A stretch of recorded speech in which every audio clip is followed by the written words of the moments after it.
proseso natin eh. Sis Lola.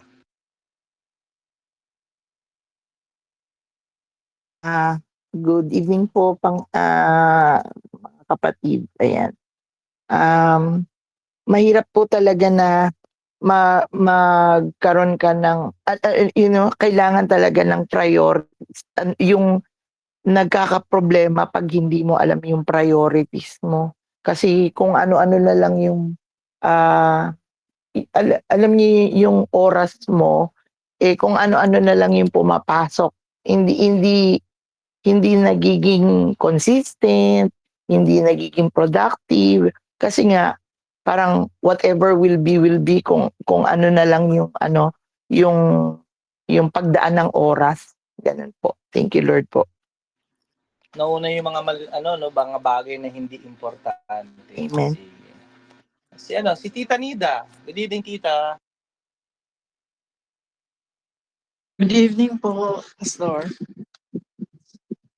Dapat, kasi hindi ako dapat sa mga gagawin natin for the day, kailangan yung talagang importante muna ang unahin natin bago tayo gumawa ng mga hindi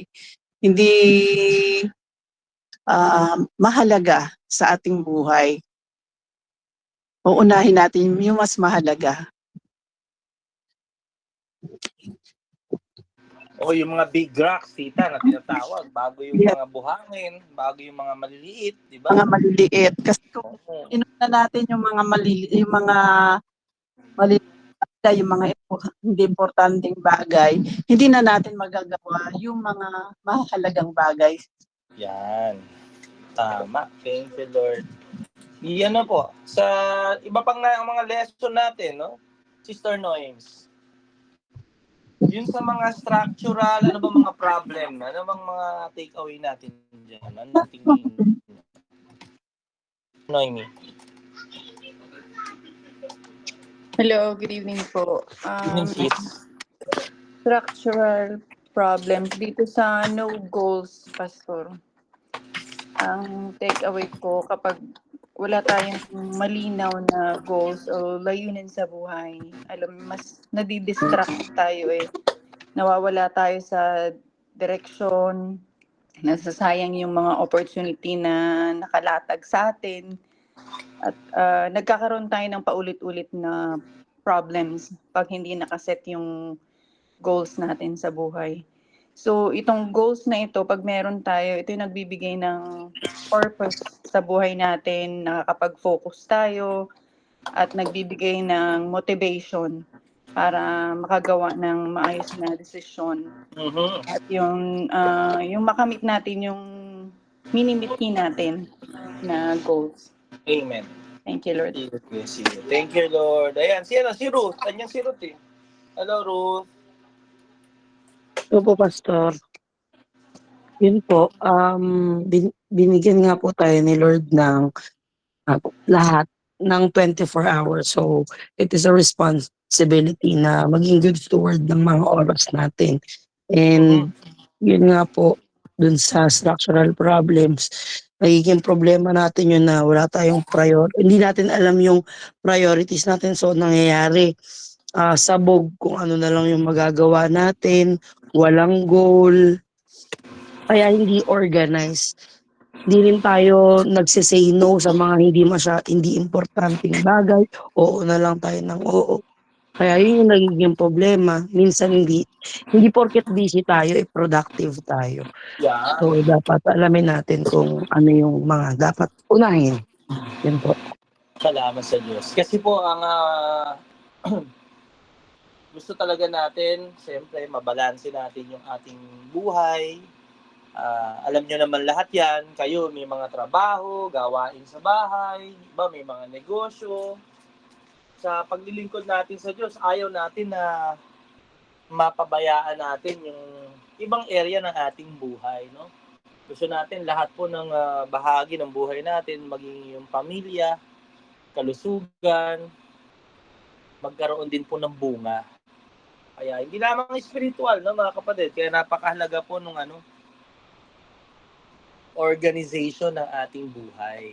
Ngayon po, papunta na tayo sa isa sa magandang lesson na kung saan mas lalo tayong magkakaroon ng linaw na paningin sa buhay patungkol sa kasaganahan at katagumpayan. Prosperity and success. Sige nga, ano ba yung mga naiisip nyo? O siyempre, kayo, nakaka-encounter kayo ng iba't ibang mga tao, di ba? Para sa mga tao sa labas. O, dati, tagalabas tayo. Ngayon, dati, yung buhay natin, nandun sa mundo. Ngayon, wala na tayo sa kaisipan ng mundo eh. Pero ano ba yung mga tingin nyo na talagang pag meron sila nito, ang tingin nila sa kanilang sarili successful sila. Diba? Masagana ang kanilang buhay. Bukod sa pera, ano pa kaya? Brother JD. Mga material na bagay, Pastor. Oo. Yung sariling bahay, sasakyan, yung mga luxury cars, ganun. Minsan yan yung sukatan ng success no? Pag may kotse ka, may bahay ka, wow, successful ka. Diba? Ano pa kaya? Tawagin natin si Michelle.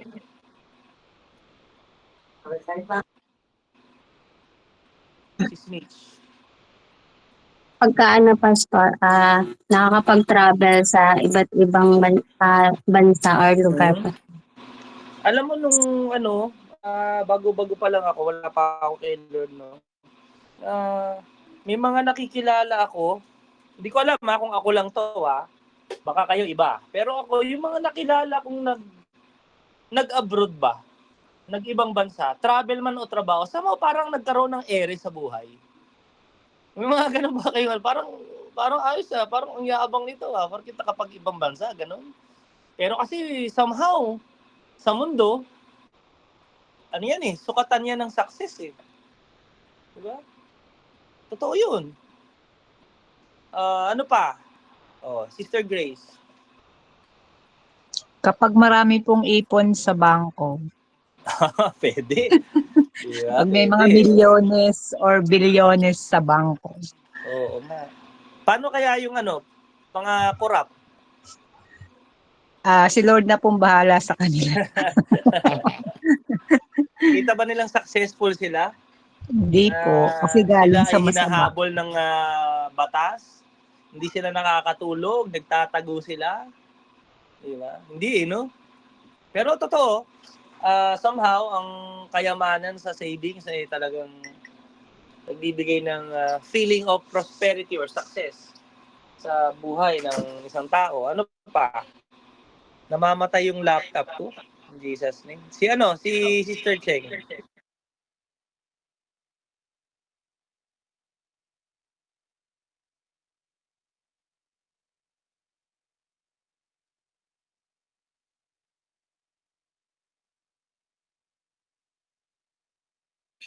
Title.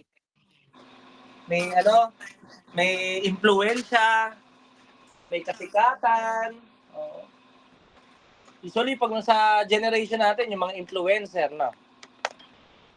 Influencer. Pero nalalaos din no? Nawawala din yung dating kasikatan. Kumbaga yung kinang nawawala. No? Ano pa kaya, Ninang Ellen?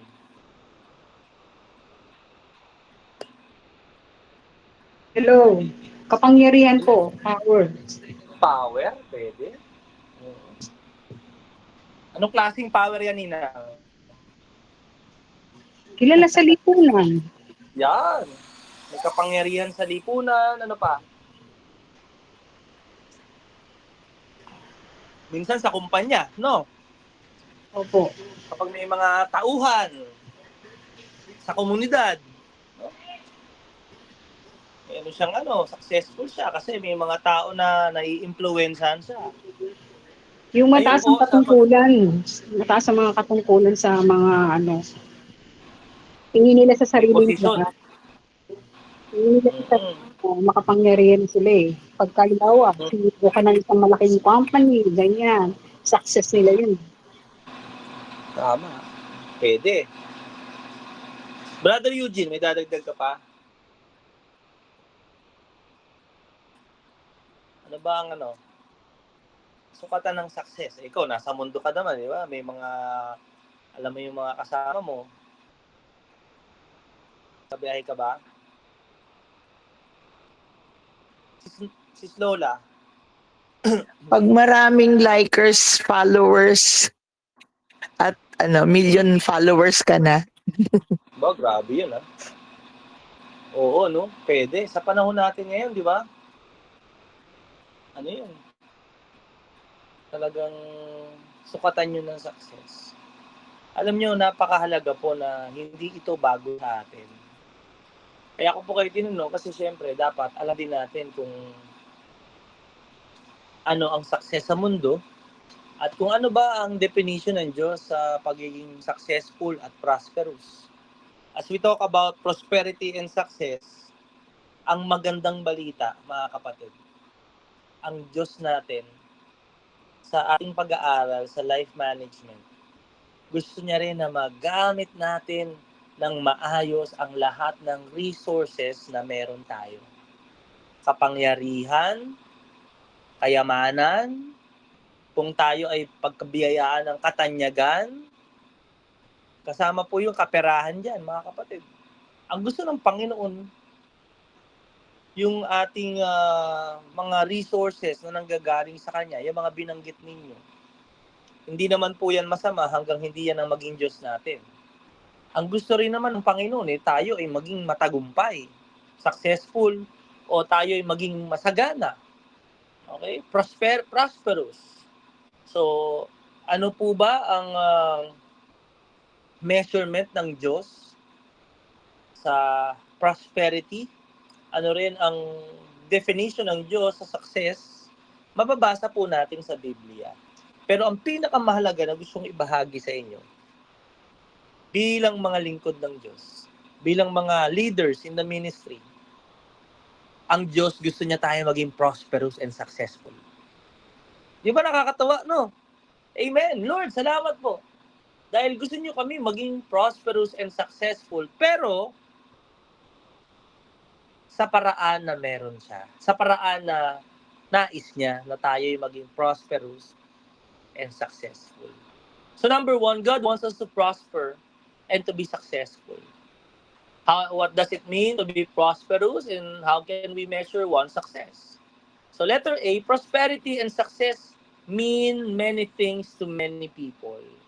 Pero sa Bible, gusto ko po masagot ninyo ha, sinasabi to ng Bible. At kapag meron tayo nito, ibig sabihin, prosperous tayo at successful. Ready na kayo? Sige, pakibasa muna yung Sister Michelle, Genesis chapter 32, verse 12. Yan. Simulan mo sa verse 11. Sister Grace, Genesis 39, verse 1 hanggang 2. 39. And then, Sister Cheng, Romans 10, 11 to 13.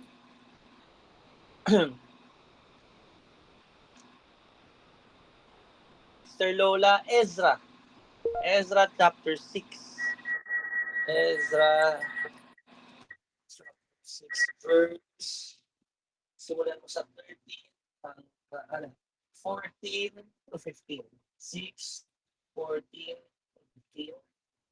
And then, Brother JB, 2 Chronicles chapter 14. Chapter 14. Saan mo simulan?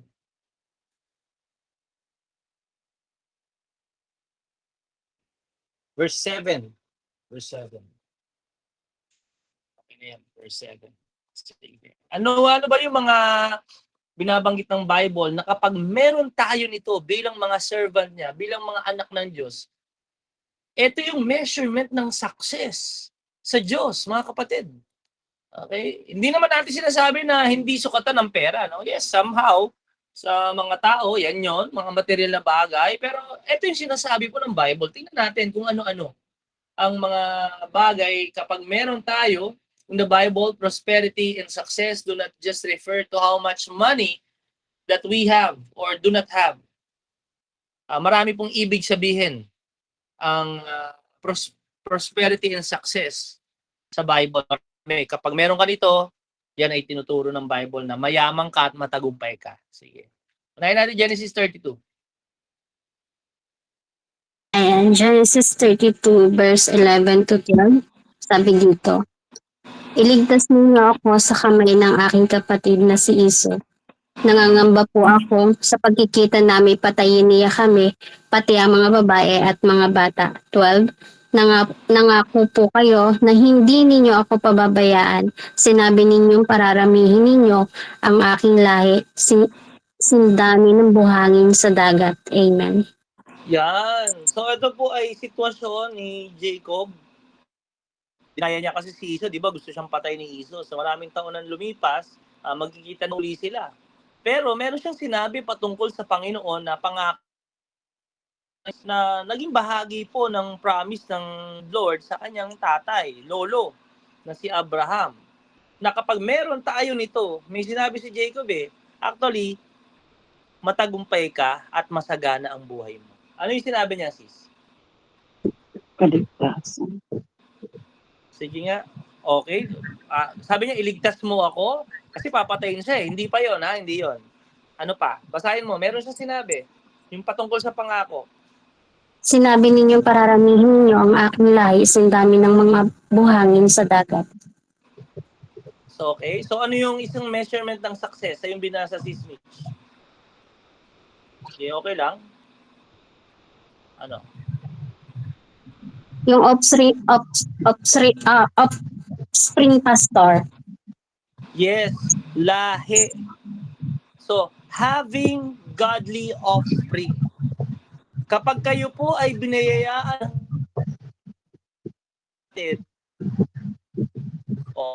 plural, dalawa, kayamanan yan sa Diyos. Kayamanan yan sa Panginoon. Sige, sis Mitch, basahin mo yung Psalm 127.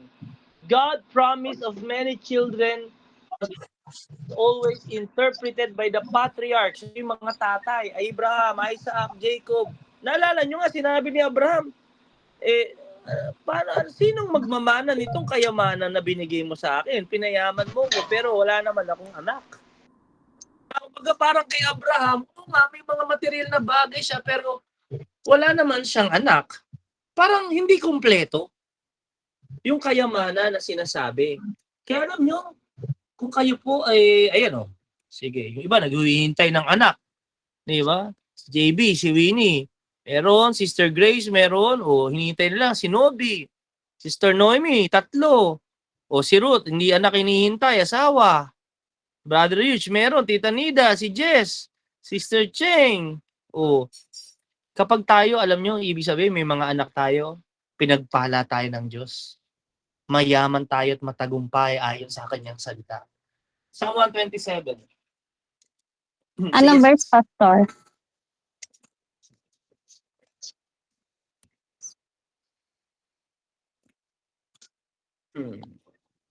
Psalm 127 verse 1 to 4, Pastor. Oo, yes. Nakikita mo yung children dyan. Ayan, sabi dito. Maliban nga na si Yahweh ang nagtatag nitong bahay, ang ginawa ng nagtayo ay wala ring kabuluhan.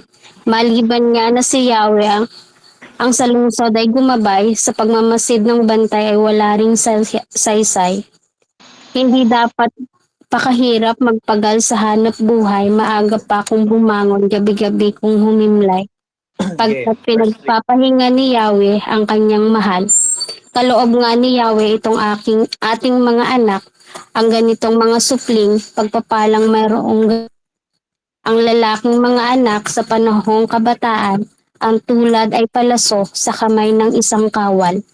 Verse 5. Ang ganda lang muna. Sige, tuloy mo. Mapalad ang isang taong mapalasong tulad niyan, hindi siya malulupig at malayo sa kahihiyan. Kung sila naman ng kalaban ay magtagpo sa hukuman. Amen. So, yung blessing connected sa pagkakaroon ng mga anak. Kaya alam niyo po ang Biblia, when we have godly offspring, hindi lang mga anak godly, kailangan makadiyos. Napakahalaga po na makita niyo yung kayamanan. Kaya ang gusto ng ating Panginoon talaga dumami. Procreation si Lord sa kanyang mga anak. Gusto niya na maraming maging Kristiyano.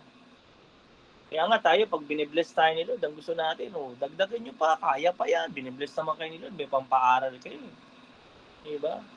So, ang Panginoon talagang ang kanyang salita, gusto niya dumadami yung mga anak niya. Yung mga mabubuti. Pero yung mga masasama, hindi natutuwa ang Panginoon sa kanilang buhay. Romans chapter 10, 11 to 13.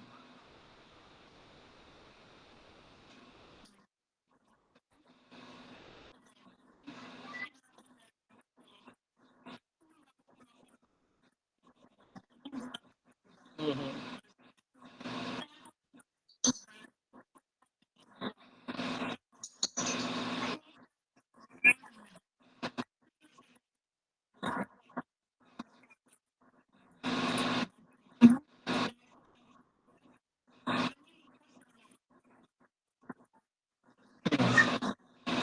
So sinasabi po dyan ni Apostle Paul to the Church of Roman na sa Panginoon, wala nang lahat hindi na siya masyadong, alam mo yun, yung favoritism niya sa mga Hudyo, mga Israelites.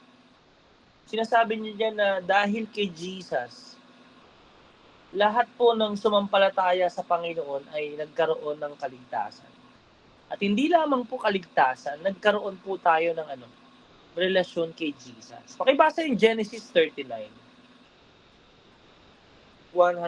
Maganda ito, mga Genesis 39 verse 1 to 2. Sabi po dito, dinala nga si Jose sa Ehipto at doon ipinagbili siya ng mga Ismailita kay Potifar, isang Ehipsyo na pinuno sa pamahalaan ng paraon at kapitan ng mga tanod sa palasyo. Verse 2, sa buong panahon ng paglilingkod ni Jose sa bahay ni Potifar, ay pinatnubayan siya ni Yahweh. Anumang kanyang gawin ay nagtatagumpay. Amen. So he was prosperous and successful kahit na siya ay isang alipin. Speaking of Joseph, his grace. Bakit kaya siya prosperous? Doon sa binasa mo, sis. Bakit kaya siya nagtatagumpay? Nag-aral ba siya maging slave? Sige, doon sa yung binasa, anong sagot, sis? Pinatnubayan po siya ni Lord sa Very kanyang good. paglilingkod. Exactly. So yung patnubay na yun, ibig sabihin, meron siyang relasyon sa Diyos. And God was with him. Yung reason ng kanyang prosperity and success sa kanyang ginagawa ay dahil merong Diyos na siya ay kasama. Meron siyang ugnayan sa Diyos. Kaya alam nyo, tayo po ay hindi mga Hudyo. Yung binasa kanina sa Romans 10. Tayo mga Pilipino. Tayo po ay mga hentil. Pero dahil kay Jesus, tayo ngayon ay itinuring na bayan ng Diyos. Sipin nyo yung hari ng mga hari naging tatay mo. Praise God, di ba? Kaya alam nyo, having a personal relationship with Jesus Christ is success and prosperity. Kaya alam nyo mga kapatid, ang taong may relasyon sa Diyos, siya'y tunay na mayaman. Pag wala ang Kristo, walang Kristo ang isang tao, siya ang pinakamahirap kahit nasa kanya niyang kayamanan ng sanlibutan, sapagkat ang lahat ng iyon ay temporal lamang. Pero kapag nasa iyo si Kristo, kapatid, nasa iyo ang buhay na walang hanggan na mananatili, ito'y kayamanan na hindi kumukupas, na mananatili magpakailanman. Kaya alam niyo, napakaganda di ba? Kung kayo papipiliin, mga kapatid, ano ang pipiliin nyo? Yung gold na hindi kumukupas o yung stainless gold? Kung kayo ibibigyan, anong gusto nyo? Sagot po. Simple Yung lang naman gold na siguro. hindi Gold. kumukupas. Simple lang naman sagot, pastor eh. Siyempre, ano na yan? Gusto ko yung hindi kumukupas. Gusto ko yung nananatili ng matagal, di ba? Pero alam nyo mga kapatid, ganun din sa buhay natin eh. Lahat ng kayamanan dito sa mundo kumukupas. Pero yung kayamanan na meron tayo, relasyon sa Diyos, hindi nawawala yun. Kaya kung meron tayong kayamanan na hindi nawawala, mas mayaman tayo sa pinakamayaman na tao dito sa mundo. According to the Word of God, sino yung mas papaniwalaan mo? Ang sinasabi ng mundo patungkol sa kayamanan, sikat, katanyagan, maraming bahay, sasakyan, kondominium, kalupaan, o ang sinasabi ng Diyos sa kanyang salita? Lahat ng yan, mawawasak yan sa apoy, kapatid. Pero yung meron ka ngayon, yung walang hanggang buhay, hallelujah, kapatid, napakayaman natin. Kasi hindi tayo takot sa kamatayan. Merong naghihintay na kayamanan sa atin pagkatapos ng buhay dito. Ang buhay na walang hanggan.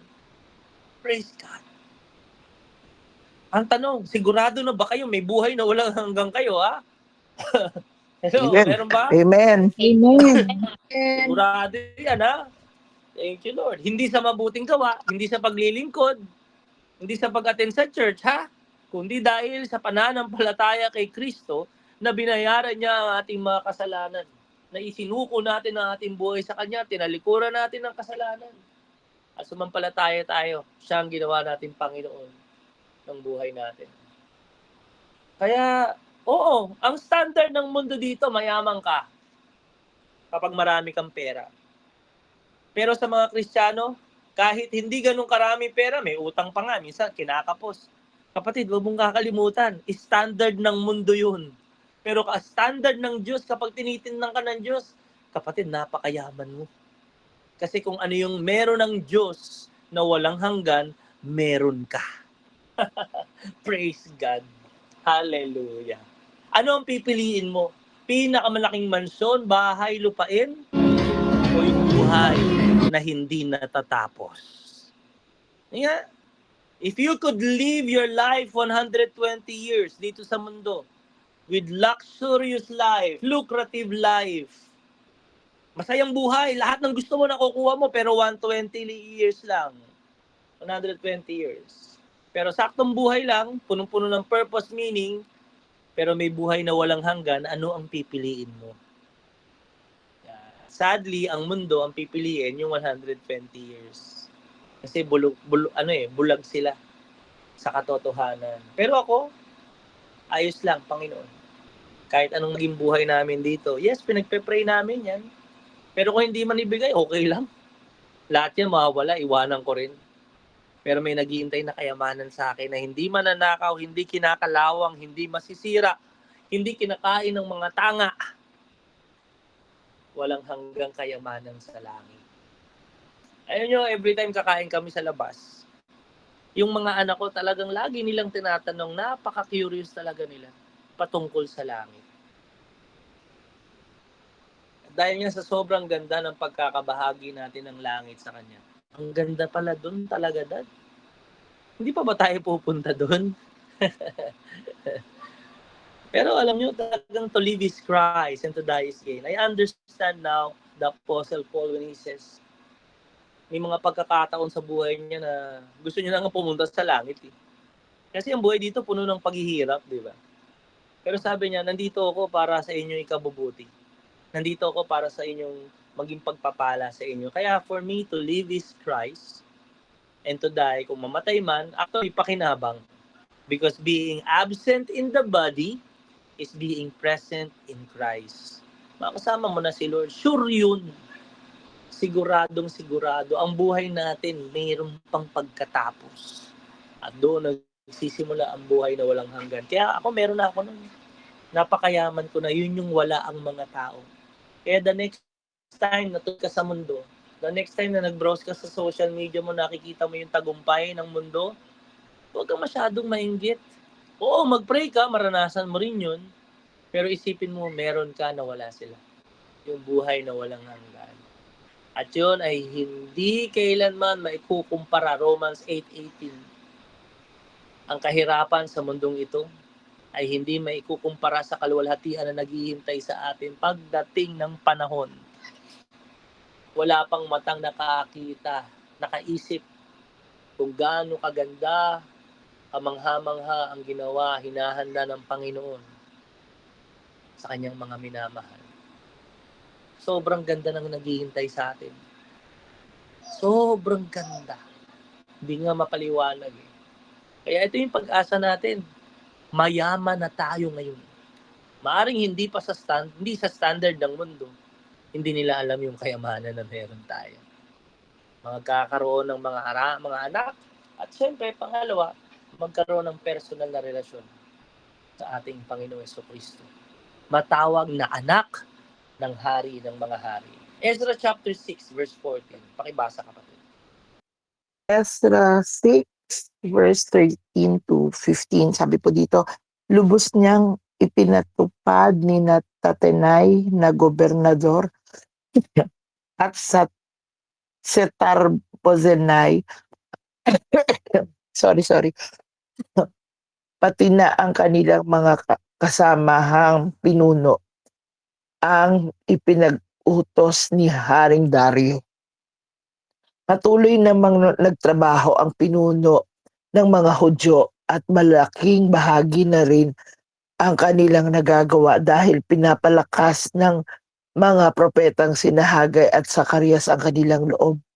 Tinapos nila ang pagtatayo ng templo ayon sa utos ng Diyos ng Israel at ipinatupad ni Ciro, Dario at Artaxerxes na magkakasunod na naging mga hari ng Persya.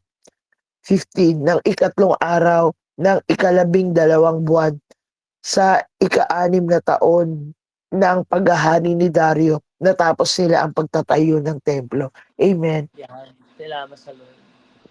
Alam nyo, ang tunay na tagumpay, ang tunay na kayamanan sa Diyos, hindi lang magkaroon ng maraming anak, hindi lang magkaroon ng personal na relasyon sa Kanya. Pangatlo is meeting godly goals in our life. Meeting godly goals in life. Tayo may mga personal tayong mga naisip. Di naman masama yun. Pero timbangin natin, mas marami ba yung personal goals natin kesa sa mga godly goals? Ano ba yung mga pinapagawa ng Diyos sa atin? Yun yung gawin natin. Yun yung unahin natin. Hindi ko naman inaalis o minamasama yung mga gusto natin ma-reach itong savings na to.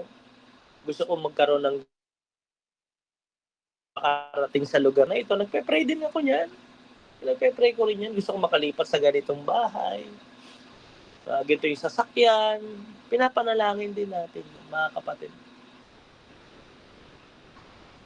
Pero may mas importante pa doon na mas binibigyan natin ng pansin.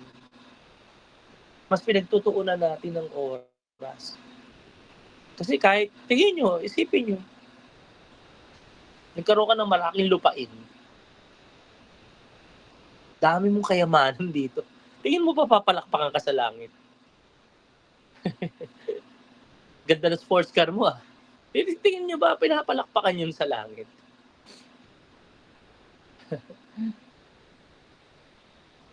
Ang laki ng savings natin. Tingin nyo ba yun ay talagang ipinagdiriwang ng malupitan sa langit? Sabi nga ng Panginoong Jesucristo in Luke chapter 15, remember the parable? Tatlo yun eh. The lost coin, the lost sheep, and the lost son. Ilan ang laging nawawala? Isa. Pero nung natagpuan yung isa, laksa-laksang anghel ang nagdiriwang sa langit. Kapag meron tayong godly goals, ito yung mga bagay na pinagdiriwang ng langit. Maging goal natin, makapagdala tayo, makapagbahagi tayo ng magandang balita sa mga tao. Oo, kasi may mga ipon, gusto marating. Kailangan natin yan, kailangan ng simbahan yan. Pero, yung ano kapatid, mga tao maligtas. Yung mga tao makarinig ng buhay na walang hanggan. Yung gospel, ma-share natin sa pamilya natin. Meron pa bang mga family members na hindi pa naliligtas, kapatid? Maging goal mo to. Kasi ito yung mananatili, magpawalang hanggan. Yung binasa sa Ezra, kasi yun yung place of worship nila. Doon sila nagkakaroon ng encounter sa Diyos. Yung temple. So nung nagawa nila yung temple, talagang yun yung nagbigay sa kanila ng success, prosperity, and true satisfaction in life. Sobrang saya nila. We are the temple of the Holy Spirit. Ang bigyan natin ng panahon to build is our spirit life. Build up our faith, our hope in Christ. Let us grow in the knowledge and grace of our Lord Jesus Christ. Nawa, no? Makita natin. Alam nyo, kapag weekly na, kapag journal kayo, anong pakiramdam nyo? Nagagawa nyo? Iba yung kasiyahan, di ba? Iba yung joy sa heart mo. Eh. Pero pag hindi ka nakakapag-devotion, naku, taranta ka. Totoo yun. Aligaga ka, naku, hindi ka makaharap sa Panginoon, hiyang-hiya ka eh. Pero nakapag Netflix ka, nakagala ka, nakakaya, di ba? Yung reading ng word, devotion natin, yung attendance natin sa mga meetings, fellowship, studies, iba po yung sense of fulfillment. Maging goal natin ito. At kapag tayo namimit natin yung mga godly goals in our life, ito yung definition ng success at prosperity. Masagana at matagumpay ang iyong buhay. Psalm 20 verse 4.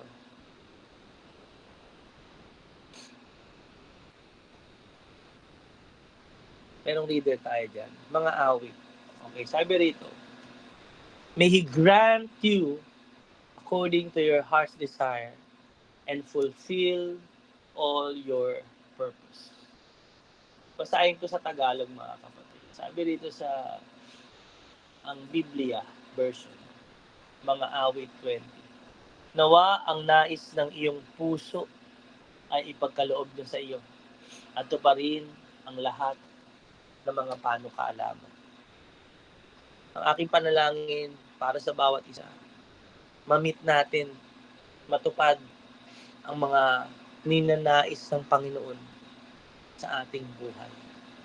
Dalangin ko, makita mo na ito ay tunay na kayamanan na magawa ang mga pinapagawa ng Diyos sa buhay mo. Sumunod sa 2 Chronicles 7. Sige, 6, brother. Sabi po dito, Pastor, sa 2 Chronicles 14:7 sa Tagalog po. Kaya't sinabi ni Asa sa Juda, tayo nating muli ang mga lunsod na ito at palibutan ng mga pader, mga tore, mga pintuan at mga halang. Ang lupain ay nasa atin pa rin sapagkat hinanap natin ang Panginoon nating Diyos. Hinanap natin siya at binigyan niya tayo ng kapahingahan sa lahat ng panig. Kaya sila'y nagtayo at umunlad. Thank you. Kailan sila umunlad? Nung sila ay binigyan ng Diyos ng ano daw, Brother Jamie? Ano binigay ni Lord sa kanila? Ng ano po, lupain, Pastor? Hindi, meron pa. Bago yung panghuling mga salita, mababasa mo. Ulitin mo, brother, verse 14. Mga huling pa. Hinanap nila si Lord, Pastor. Oo, nung hinanap nila ang Panginoon, anong binigay sa kanila ng Panginoon? Binigyan sila ng kapahingahan sa lahat ng Ah, panig. at tapos, nangyari? Sila'y nagtayo at umunlad. Exactly. Sa labanan, tandaan nyo, hindi ka makakapagtayo, hindi ka makakapag-build kapag nakikipaglabang ka. Nakikipaggera ka eh. Hindi wala sa isip mo mag-build. Ang iniisip ng mga hari, mga army, kapag nakikipaggera, ano, Brother JB? Ano iniisip nila? Makipaglaban po, Pastor, kung paano Oo, manalo. exactly. Makipaglaban para Tagumpay. Exactly. Ang gusto nila, magtagumpay. At kapag nagtagumpay sila, magpapahinga sila, doon sila maghahasa, magtatayo ng mga tent, magtatayo ng city. Without rest, you cannot build. Kaya nga yung katawan natin, kapag nagpapahinga, nagbi-build yan eh. Yung muscle na napagod, na-stretch sa pagbubuhat, naalala niyo yan? Kailan lalaki yung muscle? Hindi nung na-stretch, kapag napahinga. Kaya alam nyo, ang tunay na kayamanan, successful, is when God blesses us, giving us, experiencing, kapahingahan, rest from personal enemies. Kapag tayo po ay nakakaroon ng pahinga, nakapagpahinga pa ba kayo? Amen. Amen. Amen. Alam nyo, yung mga ibang mayayaman, sabi ng kawikaan ni Solomon, sa pagdami ng pera mo, pagdami rin ng alalahanin mo eh. Hindi ka makatulog kung paano mo babantayan, baka manakaw. Totoo yun, di ba? Pero nakakatulog ba kayo ng may kapayapaan? May kapahingahan, amen? Amen. Nakapagpahinga tayo eh. Di ba? Si Lord ang nagbibigay sa atin nun. At yung tulog, yung pahinga sa Kanya, yung kapahinga ng kaisipan, kapahingahan sa puso mo, hindi ka natatakot, hindi ka nangangamba, hindi ka na, alam mo, nag-aalala para sa araw ng bukas. Kapatid, hindi ka takot matulog kung magigising ka o hindi. Alam mo naman kung saan ka pupunta kung hindi ka na magising. That's rest. Calmness, that's peace in our hearts, in our minds. Alam nyo, kapag meron tayo nito, yan ay success and prosperity ayon sa salita ng Diyos. Amen. Praise God. Kaya, pagpasalamat natin sa Lord kapag nagpapahinga tayo. Pag binibigyan niya tayo ng pahinga, yung kakatapos lang ng laban, tapos lang ng event, tapos lang ng maraming mga activities, binibigyan tayo ng kapahingahan, aba, pagpasalamat natin, Lord, ibig sabihin natapos na. Hindi ka naman makakapagpahinga pag di pa tapos eh, di ba? Kaya ngayon binigyan ka ng Lord ng pahinga, kapatid, pagpasalamat natin. At salamat tayo pag gising kung meron man tayong panibagong laban. God will bless us. Sabi dito sa English, because we have sought the Lord, hinanap nila ang Diyos, we have sought Him, and He has given us rest on every side. Walang gera, walang kalaban. So they built and prospered. Nakapagtayo sila at sila'y sumagana.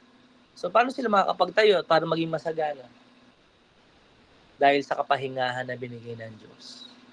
Kaya kapag tayo may kapahingahan na binibigay ng Panginoon, iwasan natin magkasala. Iwasan natin na pumunta sa dilim. Doon tayo lalong lalakas. Doon tayo mare-recover ang ating strength, ang ating isipan, magiging sharp. Ang palakol, dapat hinahasa sa panahon habang nagpapahinga. Hindi pwedeng hataw ng hataw, hindi makakaputol ng puno. Proverbs 7, di ba? Kasi 7, ang palakol kailangan hahasain para maging matalas, effective. Kaya pag tayo binibigyan Lord ng kapahingahan, pagpasalamat natin dahil ito'y kasaganahan at pagtatagumpay, pagpapala sa Kanya. Before we close in prayer, nag-send na po ako ng what do you call this? Prayer and fasting. Wala pang sa mga ministry natin. Sister Cheng, Sister Ma, para sa women's natin, anong araw kayo? Brother Huge, join na ba kayo ni Brother JB o ano? Para sa lesson natin, online prayer meeting. Any suggestion? Meron pa namang time, 3 linggo. Pastor, nakausap ko na yung young pro. Sabay-sabay Kanina kayo. po. Mag-ano kayo. Opo. Okay. Opo. Thank Thank you you, po. Lord J. Okay, up. Sige.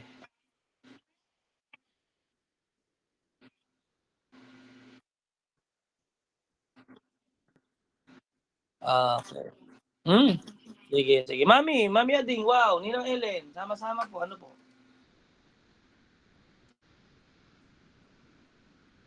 Diyan ba si Mami Ading?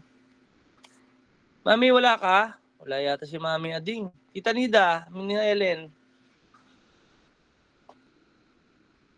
Makakakuha po kayo dyan. Kasi nung ating first prayer and fasting, di ba kami-kami?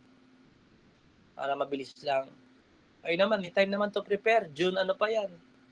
Meron pa kayo 2-3 weeks.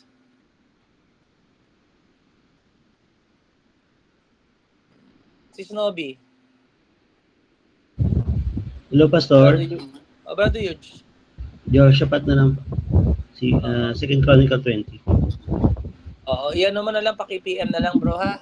Sige po. Tapos maganda, iyan mo sa men's para maka-join sila. Sige po. Ma-involve sila. Masaya. Pwedeng kahit mag-ano lang sila o hindi kayo makakaano sa word, maging part kayo ng praise and worship. O mag-record na tayo. Live Punta tayo prayers. sa recording na kayo sa Sunday. Kanta tayo. Anong kanta natin? So, alam naman natin yung pattern ng OPM. Jess. Sa Young Pro Jess.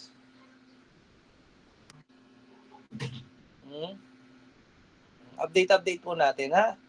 Ano natin yan? Maging goal natin na ma-unite natin yung mga members, new members, magamit nila yung kanilang gifting to serve the Lord, to give God glory sa ating prayer and fasting.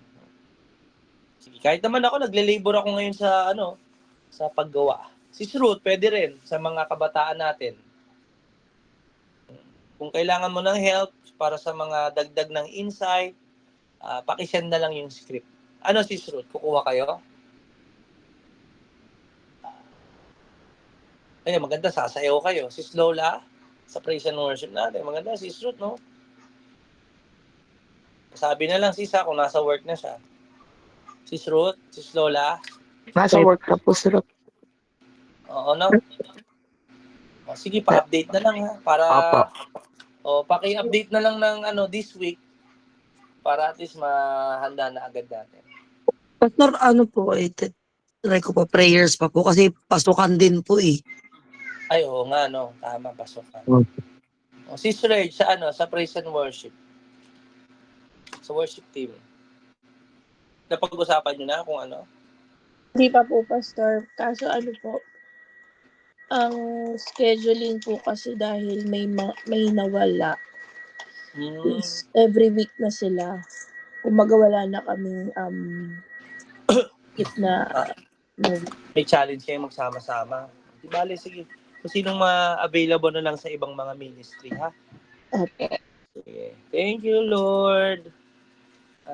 Again, yung ating pong mga gawain sa Father's Day, prayer and fasting, break of fast, and lagi po nating isama, priority natin sa ating mga schedule. Salamat po, Panginoon, sa gabing ito. Binigyan nyo kami ng paalala. Ano bang kahulugan ng katagumpayan, kasaganahan. Kaya papasalamat kami, nagpupuri kasi Lord. Yes, Lord. We have given the understanding and realization, napakayaman namin. Higit pa, Lord, sa kayamanan ng sanlibutan. Hindi